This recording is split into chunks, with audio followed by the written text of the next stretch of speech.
700,000 people in Cobb County who were going to be affected by it. 73 people came to that meeting.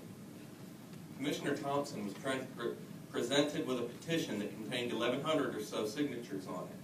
Out of the 175,000 people in his district, 1,100 or so signed that petition to allow the rate hike. His community spoke to him. I read an article in the Marietta Daily Journal recently. It said that 485 signatures on a petition saved a produce stand in southwest Cobb. This was on top of the 247 signatures that had been turned in previously. The Backyard Chicken Alliance of Cobb County is holding a petition drive. We do not think it is right that we can own as many dogs or cats as we want to on any property, but we have to have 2 acres or more to own a chicken or a duck. 1 in 5 people in Cobb County, 140,000 people, are on food stamps, that they are not allowed to have any egg-producing poultry unless they have 2 acres. I spoke to several thousand people about this over the last year. Most were totally unaware of these laws. They think it's ridiculous. Many have said that they would rather live next door to chickens than barking dogs they live next to now. Many have thanked me very much for pursuing this. Many said that we pay taxes and should be able to do what we want to on our own property. One interesting question kept popping up. How many signatures do you need to change this law? I tell them I'm gathering as many signatures as I can to do the best job that I know how to show the commissioners that people support poultry in Cobb County. So I ask you, Chairman Lee, how many signatures do we need to accomplish this goal? I would also like to mention one more number, and that's number 3. 3 is the number of families in the last month that have contacted me about laws concerning chickens. 3, that is the number of families that are choosing to live elsewhere because they cannot have their pet chickens in Cobb County. That is 3 houses that did not sell, 3 families that are not buying goods and services in Cobb County. You get the picture. People do not move to Cobb County because poultry is not allowed. They move elsewhere. I often say chickens are pets too. It has become somewhat of a tagline. I believe that my point is getting lost in the shuffle.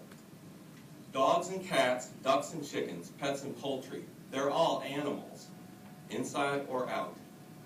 They all have the ability to be kept for company or pleasure, to be a pet.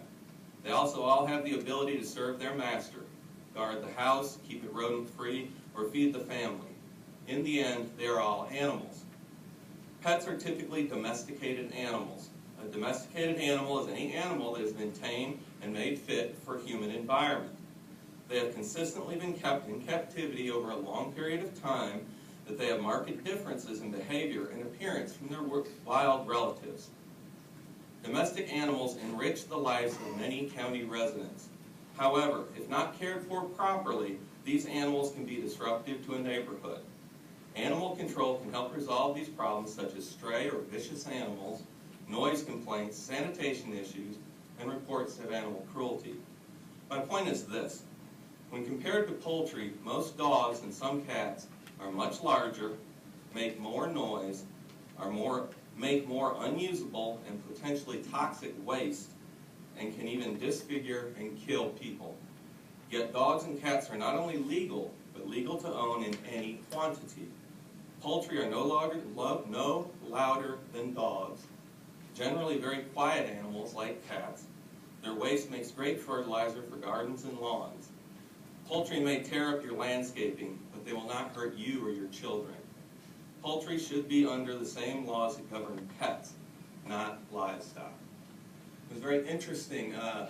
Commissioner Thompson made a comment earlier in reference to your code changes, your odd mid-year code changes, that he would rather see things ruled by covenant than by county code.